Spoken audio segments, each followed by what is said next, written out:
people who have had relationships with disabled people. What was the experience like? Story 1. I'm a luxury escort, and I have a client in a wheelchair. This man seeks companionship because, due to his condition, he could pass away at any moment. When we met, the first thing he told me was that he hired me because he wanted to be with someone who wouldn't cry when he died. We meet once a week at his house, where we chat and hang out for about 40 minutes.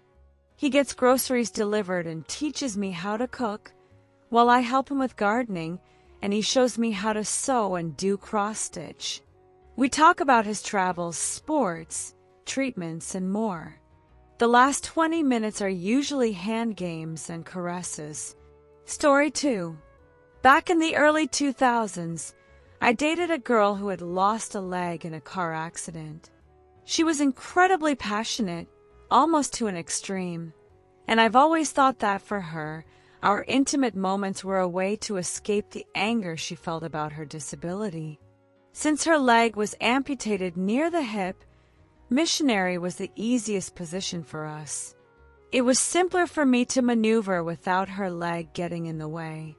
Some might think it's ugly to say, but I'm certain I'd argue it actually improved our sex life. And it definitely did. She was a great girl and I really liked her, but she had a lot of emotional issues and bottled up rage that I could never fully handle. Over time, I grew tired of being the punching bag she turned to on bad days, but I never blamed her. Before the accident, she was a professional dancer, and losing her leg ruined her career. She never recovered that part of herself, and I could see how it was destroying her inside.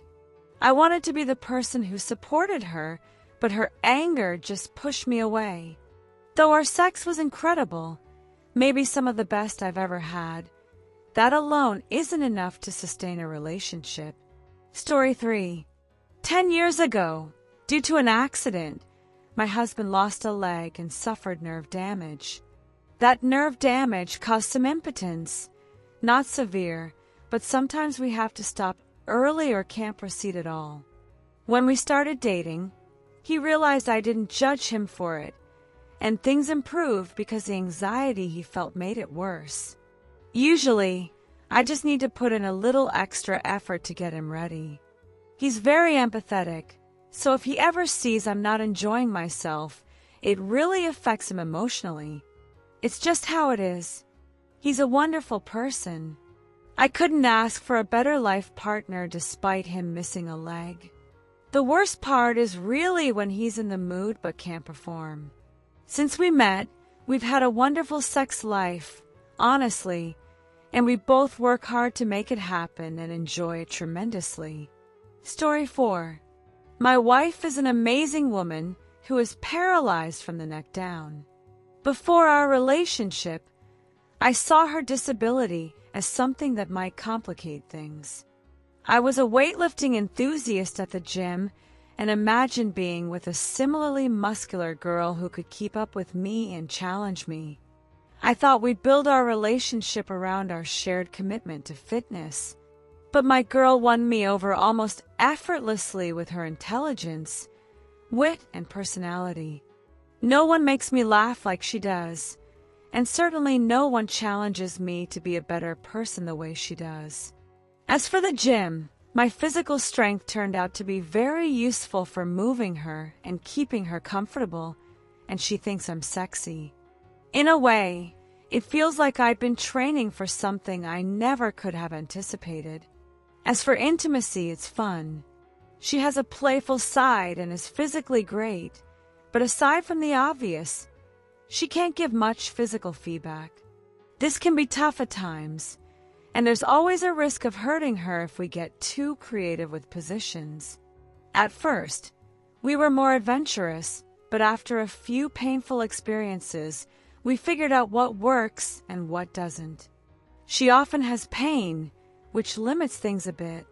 It's a shame, but it doesn't matter. I love her immensely. Story 5.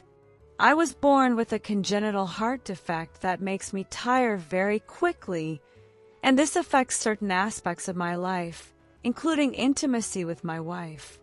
For example, sex outside the bed, like in front of the fireplace, is hard for me. If I have to hold myself up for too long, I run out of oxygen and get dizzy.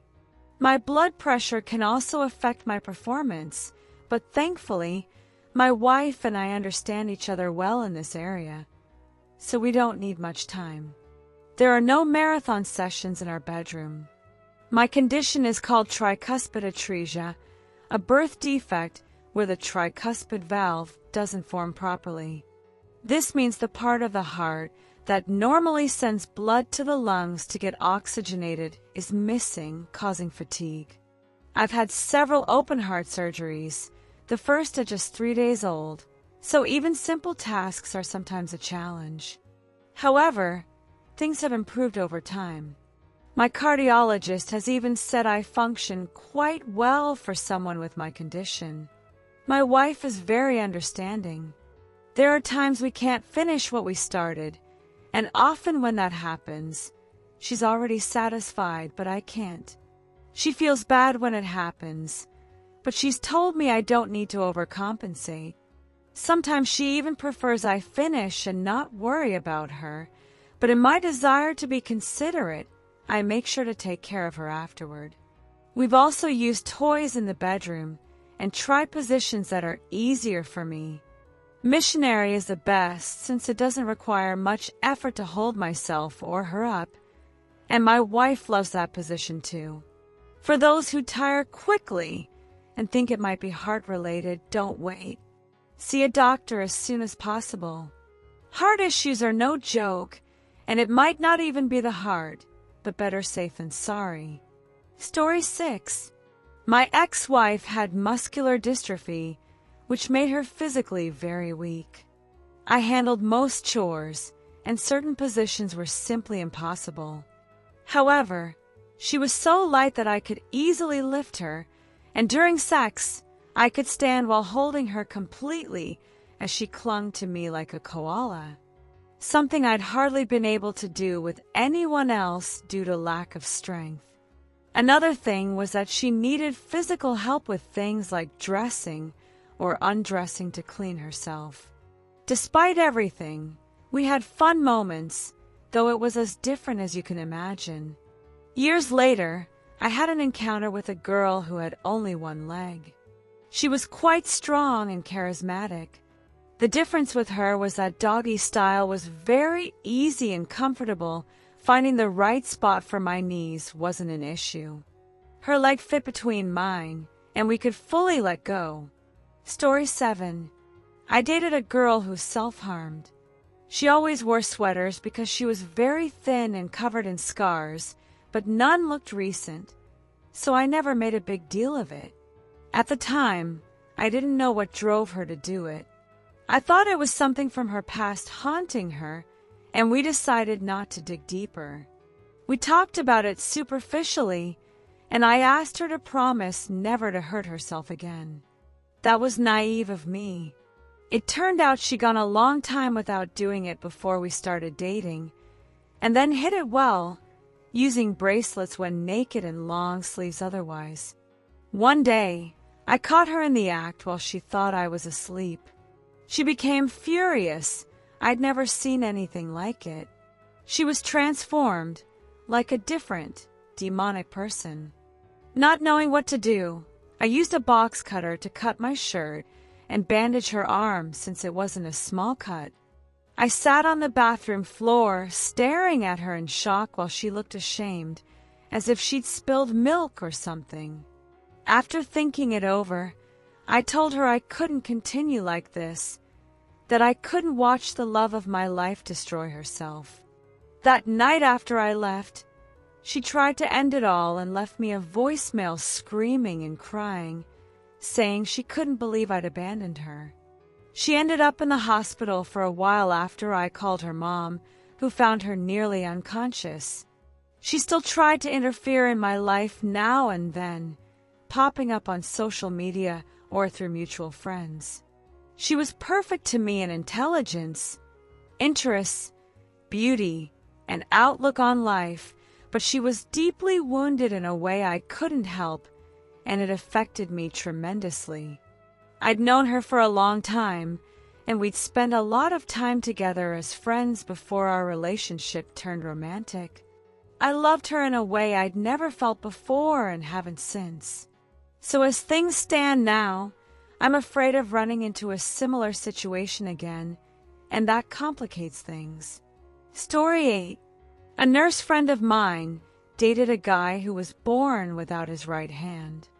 Curiously, he wasn't the first person I knew with that condition, so it didn't impress me. What was surprising was that they dated seriously for a month before she even noticed. She discovered it during a chance encounter at a club with her ex-boyfriend, who had run track with her then-boyfriend in high school. The ex joked, asking what she thought about the hand thing. Confused, she didn't get the joke. That's when her boyfriend, for the first time, pulled a stump out from inside his sleeve.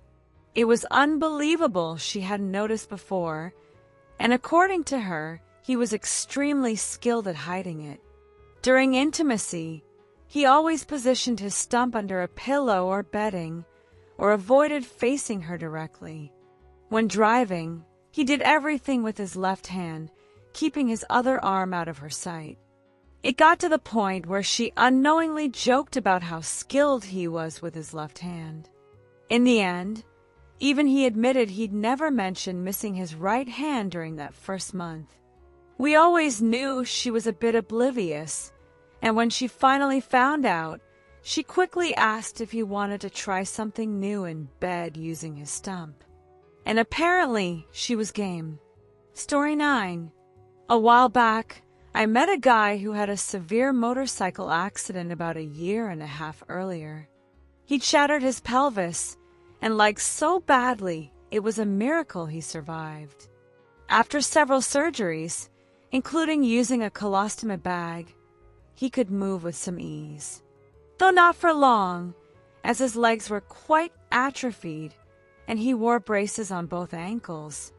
In the short time I was with him, I noticed his strength improving day by day.